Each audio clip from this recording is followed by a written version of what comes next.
ইমাম শাফি রহমতুল্লাহ আলাইহি দার্স চলছে।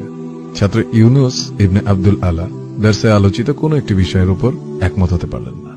বেশ রাগ করে দার্স থেকে উঠে গেল সে। ইমাম শাফি রহমতুল্লাহ আলাইহি বিষয়টা বেশ ভালোভাবেই লক্ষ্য করলেন।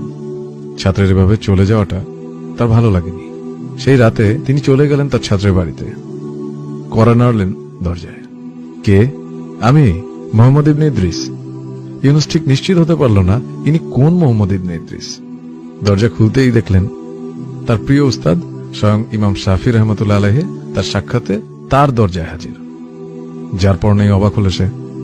ইমাম শাফি রহমতুল্লাহ আলাইহি বললেন, ইউনুস, শত শত বিষয় আছে যাতে আমাদের মত এক, আর এই একটা বিষয় আমাদের বিভক্ত করে দিল। সব বিষয়ে সব সময় জেতার চেষ্টা করো না। কখনো কখনো হৃদয় জেতা পরিস্থিতি জয়ের চেয়ে বেশি গুরুত্বপূর্ণ। যে সেতু তুমি নিজে তৈরি করেছ সেটাকে ভেঙে ফেলো না।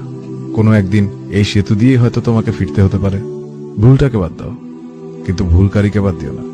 অন্তরের সবটুকু দিয়ে পাপকে ঘৃণা করো, কিন্তু যে পাপ করেছে তাকে ক্ষমা করে দাও, তার উপর দয়া করো। বক্তব্যের ভুল ধরো, কিন্তু বক্তাকে সম্মান করো।